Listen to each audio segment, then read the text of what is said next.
আসসালামু আলাইকুম। আমি ডক্টর শারমিনা রুবি অনিক ফিরে এসেছি আরো একটিবার খুবই গুরুত্বপূর্ণ একটি বিষয় আলাপ করার জন্য।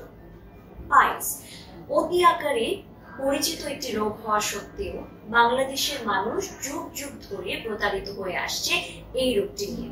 কারণ নানাবিধ হাতুড়ি চিকিৎসক প্রতিশ্রুতি দিয়ে থাকেন যে অপারেশন ছাড়াই নাকি এই রোগের চিকিৎসা করা সম্ভব। ফলশ্রুতিতে এই রোগীরা ভুগে থাকেন নানাবিধ জটিলতায়। অথচ এখন বাংলাদেশে সর্বাধুনিক চিকিৎসার সমন্বয়ে কিন্তু এই রোগটি সম্পূর্ণরূপে নিরাময়যোগ্য।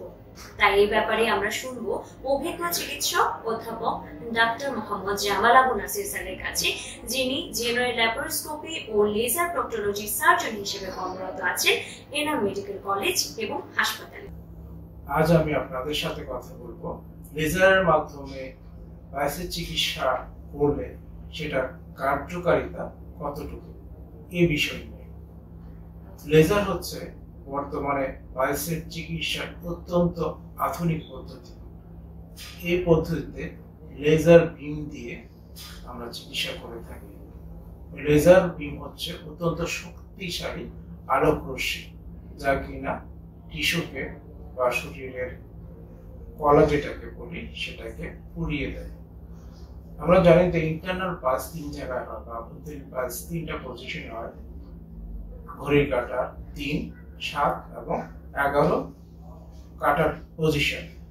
আমরা সাধারণত এই 3টি পজিশনে লেজারের বিমের যে সূচের মতো একটা অংশ থাকে সেটা ঢুকিয়ে দিই ওই বরাবর। ঢুকিয়ে ওই পালসে যে শিরা দিয়ে রক্ত প্রবাহিত হয় সেই রক্ত প্রবাহটা বন্ধ করে দিই সেই 3টা পজিশন, যার কারণে পালসের এখানে রক্ত চলাচল বন্ধ হয়ে যায়।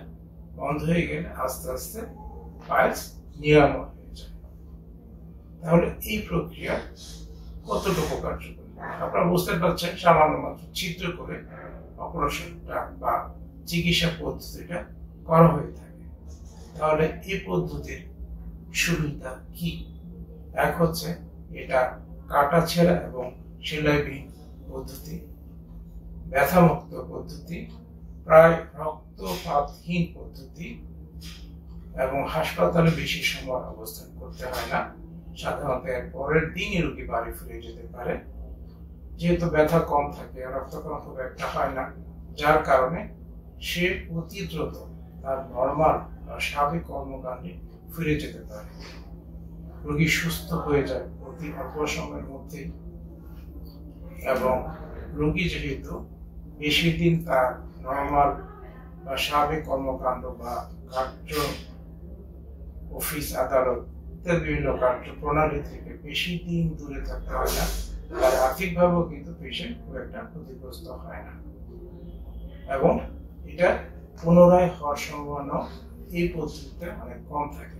এক কথা বলতে গেলে এটা অত্যন্ত কার্যকর পদ্ধতি। সুতরাং দর্শক মন্ডলী, আপনাদের কাছে আমার অনুরোধ থাকবে যে পালসের লেজারের মাধ্যমে চিকিৎসা করতে হলে অবশ্যই প্রাথমিক অবস্থায় চিকিৎসা করিয়ে নিন। যখন জটিলতাগুলো শুরু হয় তখন কিন্তু লেজারের মাধ্যমে চিকিৎসা করা যায় না, বা করলেও এর ফলাফল ভালো হয় না। সবাইকে ধৈর্য ধরে আমার কথাগুলো শোনার জন্য ধন্যবাদ।